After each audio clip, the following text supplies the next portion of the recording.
You're scrolling through real estate listings at midnight, and every single house that doesn't look like it's about to collapse costs $500,000. The kitchen has laminate countertops from 2003. The carpet is beige. There's fake wood paneling in the basement, and the listing agent has the audacity to call it a starter home. Meanwhile, you're sitting there doing mental math on your salary, wondering if you've somehow missed a massive promotion or if the entire housing market has collectively lost its mind. Spoiler alert, it's not you, it's the math. And the math is absolutely brutal. My name is Nick, and today we're going to do something that real estate agents hate. We're going to calculate who can actually afford a $500,000 house in 2026. Not who the bank will give a loan to, but who can legitimately afford it without turning their life into a financial stress simulator. Because there's a massive difference between qualifying for a mortgage and actually being able to sleep at night after you sign the paperwork. Let's start with the uncomfortable reality. In dozens of US markets right now, $500,000 is the baseline. That's not getting you a mansion. That's getting you a 1,200 square foot box with 3 bedrooms, 2 bathrooms, and a yard the size of a beach towel. In cities like Denver, Austin, or anything within commuting distance of a major metro, $500,000 is what normal people are expected to somehow come up with for normal houses. The median household income in America is around $84,000. So we're asking people making $84,000 to afford homes that cost 6 times their annual income. If that ratio sounds insane to you, congratulations, you're paying attention. But everyone keeps saying you can do it. The mortgage broker says you're approved. Your parents bought a house on way less. Some influencer on TikTok is flipping houses with no money down. So what's the problem? The problem is that everyone is lying to you about what affordable actually means. Let's start with the down payment, because that's where most people's dreams go to die. The old rule was 20% down. On a $500,000 house, that's $100,000 cash. Let me say that again. $100,000. The median savings account in America has around $8,000 in it. So you're not just a little short, you're $92,000 short. And before you say you'll just save it, let's do that math too. If you're making $84,000 a year and somehow manage to save 10% of your gross income, which almost nobody does, you're saving $8,400 per year. At that rate, it'll take you 12 years to save the down payment, assuming housing prices don't go up, which they absolutely will. Okay, so you skip the 20% down payment. It's like you put down 5% or 10% instead, which is what most people actually do. Congratulations, you just unlocked a new expense called PMI, Private Mortgage Insurance. This is the fee you pay every single month for the crime of not being wealthy enough to put 20% down. It's essentially a poverty tax that runs anywhere from $200 to $400 per month, depending on your loan. You're paying extra money every month for insurance that protects the bank, not you, because they're worried you might default. So you're already starting from a position of financial punishment. Now let's talk about the actual mortgage payment. You put down 10%, which is $50,000 that you somehow scrape together. That leaves you with a $450,000 loan. At current interest rates, somewhere in the 6% to 7% range, depending on your credit, your monthly mortgage payment is going to land around $2,750 to $2,850. That's just principal and interest. That number doesn't include a single other thing you need to actually live in the house. Let's add property taxes. Depending on where you live, you're looking at anywhere from $4,000 to $8,000 per year, which works out to roughly $500 per month if we're being conservative. Then there's homeowners insurance, which has skyrocketed in the past few years thanks to climate change making everything more expensive to insure. You're looking at another $250 to $350 per month, depending on your location and whether your house is in a flood zone, fire zone, or tornado alley. Then there's maintenance, the thing everyone forgets about until the water heater explodes at 11 p.m. on a Sunday. The general rule is to budget 1% of your home's value per year for maintenance and repairs. On a $500,000 house, that's $5,000 annually, or about $417 per month. And don't forget the PMI we talked about earlier. Tack on another $200 to $400. So let's add this up. Mortgage payment, $2,850. Property taxes, $500. Insurance, $300. Maintenance, $417. PMI, $300. Your total monthly housing cost is now sitting at roughly $4,367. And that's assuming nothing breaks, you don't need a new roof, and your HOA doesn't randomly decide to repave the entire neighborhood and send you a $3,000 bill. Here's where it gets really fun. Financial advisors will tell you that you shouldn't spend more than 28% of your gross monthly income on housing. Banks will approve you if your total debt-to-income ratio is under 43%. Let's reverse engineer this.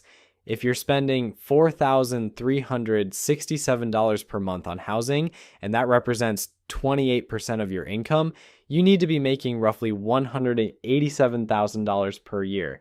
If we use the more lenient 43% rule, you still need to be pulling in around $150,000 annually. And now we arrive at the punchline. Only about 10% to 20% of US households make $150,000 or more, which means 80% of American households cannot comfortably afford a $500,000 house under any reasonable financial standard. This isn't an opinion. This is just math being cruel. But you're thinking, people are still buying these houses. Who are these people? Some of them have dual incomes in high-paying fields. Some of them have family money. Some of them are stretching themselves so thin that one medical bill or job loss would collapse their entire financial life. Let me show you what that actually looks like when you run the numbers on a real household trying to make this work. Meet a household we'll call the Johnsons, two working professionals pulling in a combined $160,000 a year. That puts them well above the median, solidly in the upper middle class. They should be comfortable, right? Let's watch what happens when they buy that $500,000 house. First, their gross income of $160,000 sounds impressive until the IRS shows up. After federal taxes, state taxes, FICA, and maybe a modest 401k contribution, they're taking home around $9,500 per month. That's their actual money to live on. Now subtract that $4,367 monthly housing cost we calculated, they're left with $5,133 for literally everything else in their lives. 2 car payments because they both need to commute. There goes $800. Car insurance for 2 vehicles, another $250. Gas because nothing is walkable in suburbia. $300. Student loans because they needed those degrees to get the jobs that qualified them for the mortgage. Conservatively $600. Health insurance premiums that their employers don't fully cover, $400. Groceries for a family that's trying to eat reasonably healthy, $800 if they're careful. Utilities for that bigger house, electricity, water, gas, internet, phones, $450. We're now at $1,533 remaining, and we haven't touched clothing, entertainment, kids' activities, car repairs, medical copays, or the psychological need to occasionally leave the house and pretend you have a life. Oh, and savings, emergency fund, retirement beyond that modest 401k, good luck. This household is spending 46% of their take-home pay on housing, not 28%, not even 35%, nearly half. And these aren't irresponsible people. They're not buying jet skis or taking European vacations. They're just trying to live in a house that the market tells them is normal. Here's what that actually feels like day to day. It feels like checking your bank account before buying groceries. It feels like saying no to your kid's field trip because that $35 might be needed if the check engine light comes on. It feels like lying awake at 2 a.m. doing mental math about whether you can afford new tires this month, or if you need to push it to next month and just pray it doesn't rain. It feels like being one unexpected expense away from disaster at all times. The HVAC breaks, that's $5,000 you don't have. Someone rear ends you and your deductible is $1,000. You're putting it on a credit card. Your kid needs braces. You're financing dental work like it's a car. This is the reality for households earning $160,000 trying to own a $500,000 home. Now imagine what it looks like for the household making $120,000 or $100,000, or God forbid, the actual median income of $84,000. At median income, buying a $500,000 house isn't tight. It's not even stretching. It's financial fantasy. It's mathematically impossible without either massive external help or accepting a level of risk that would make a skydiver nervous. But here's what makes this truly insidious. The housing market doesn't care about these numbers. Sellers list homes at $500,000 because that's what comparable houses sold for. Banks approve buyers at 43% debt to income because technically the loan won't default immediately. Real estate agents encourage buyers to stretch because their commission depends on closing the deal. Nobody in the transaction has an incentive to tell you that you're about to financially drown yourself. The system is designed to get you into the house, not to ensure you can comfortably afford it long term. And once you've signed those papers and moved your furniture, you're trapped. You can't just decide 6 months later that this was a mistake and walk away without destroying your credit and losing your down payment. So people stay. They stay in homes they can't afford, working jobs they hate because they can't risk any income disruption, slowly watching their savings evaporate, wondering why they feel so stressed when they're supposedly living the American dream. Let me tell you what the harsh truth sounds like. For probably 70% to 80% of American households, a $500,000 home is not affordable, not sustainably, not without accepting a level of financial precariousness that would have been considered reckless a generation ago. This isn't about personal failure. This isn't about not working hard enough or not being financially savvy. This is about a housing market that has completely disconnected from income reality. Home prices have increased roughly 400% since 1990. Median household income up about 180% in the same period. The math doesn't work. It cannot work. It will not work. And yet we keep pretending it does. We keep telling people that homeownership is essential for building wealth, which technically is true, but ignores the part where you have to survive the mortgage first. We keep perpetuating the myth that if you just budget better, skip the avocado toast, and work a side hustle, you can make it happen. But you can't budget your way out of a structural affordability crisis. You can't side hustle your way into a down payment when rent is eating 40% of your income. You can't manifest a lower interest rate through positive thinking. What you can do is understand the actual numbers so you can make an informed decision. Maybe that decision is to keep renting and invest the difference.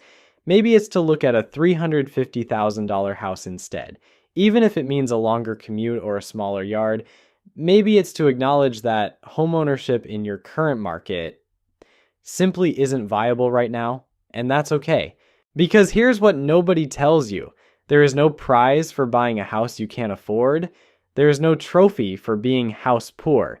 The stress of barely making your mortgage payment every month will erase any pride you felt the day you got the keys.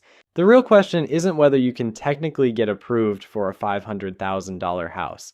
The real question is whether owning that house will actually improve your life or just transfer your money to a bank while you stress about property taxes. And for most people, when you run the honest numbers, the answer becomes uncomfortably clear. So, what does this mean for you practically? Let's be direct. If you're looking at a $500,000 house right now, and your household income is anywhere south of $140,000, you need to stop. Just stop. You're about to make a financial decision that will dominate and potentially ruin the next decade of your life. I don't care what the mortgage broker says you're approved for. I don't care what your real estate agent says is normal in your market. I don't care that your friends somehow made it work. The numbers are the numbers, and they don't care about your feelings or your Instagram-ready kitchen dreams. Let's talk about what happens when you ignore this advice, because plenty of people do. You stretch, you convince yourself it'll be fine. Maybe you're betting on a future raise that hasn't materialized yet. Maybe you're planning to pick up freelance work on weekends. Maybe you're just really, really tired of renting and you want this so badly that you've stopped thinking rationally, so you buy the house. Congratulations. Now what? Month 1, you make the payment. It's tight, but you did it. Month 2, same thing. You're cutting back on eating out, skipping the gym membership, but you're managing. Then month 4, your car needs new brakes. That's $800 you didn't budget for because every dollar is already allocated to keeping the house.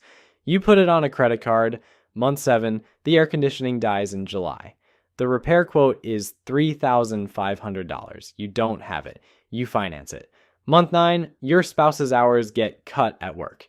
Suddenly you're $600 short every month, and that emergency fund you were supposed to build, it never happened because there was nothing left to save.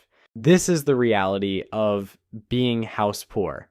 You own a house technically, though the bank really owns it for the next 30 years, but you can't afford to live in it comfortably. You can't afford to maintain it properly. You definitely can't afford to enjoy it.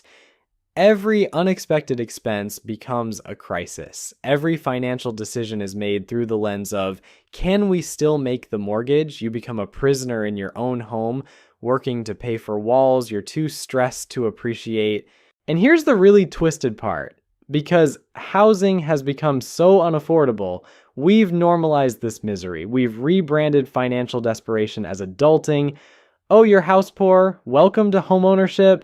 Can't afford furniture for 3 of your rooms. That's just part of the journey. Eating ramen for dinner because all your money went to the mortgage, you're building equity. It's like we've collectively agreed to pretend that struggling to afford basic homeownership is somehow a rite of passage rather than a symptom of a broken system. The math is screaming at you, but culture keeps whispering that you should buy anyway. Your parents bought a house at your age. Never mind that their house costs 3 times their annual income and yours costs 6 times yours. Your friends are buying. Never mind that you have no idea what their actual financial situation looks like, or whether they're drowning behind their freshly painted front door. Society tells you that renting is throwing money away. Never mind that being unable to afford your mortgage is also throwing money away, just with extra steps and worse consequences. So let me give you permission to do something radical. You can choose not to play this game. You can look at a $500,000 house, run the real numbers, and decide that it's not worth sacrificing your financial stability, your mental health, and your ability to build actual wealth. You can keep renting, you can save aggressively and wait for a market correction. You can look at cheaper markets or smaller homes. You can acknowledge that the American dream of homeownership has been warped into something unrecognizable and possibly unattainable, and that's not your fault. Because here's what actually builds wealth. It's not owning a house you can barely afford. It's having margin in your budget. It's being able to invest consistently. It's not having to choose between fixing your roof and contributing to your retirement account. It's sleeping at night without anxiety about how you'll cover next month's payment. Real wealth is freedom, not equity you can't access because you're trapped by the asset that's supposed to be making you wealthy. The financial industry has done an incredible job convincing people that homeownership is always the right move, that buying is always better than renting, that you should stretch as far as possible because homes always appreciate. But they're selling you a product. They profit when you buy, not when you make smart decisions. The bank makes money on your 30-year mortgage. The real estate agent makes money on the sale price. The insurance company makes money on your policy. Nobody in that equation makes money when you say, no thanks, this doesn't work for me. So if you're sitting there right now feeling priced out, feeling like homeownership is slipping away, feeling like you're failing at some fundamental adult milestone, I need you to understand something. You're not failing. The system is failing you.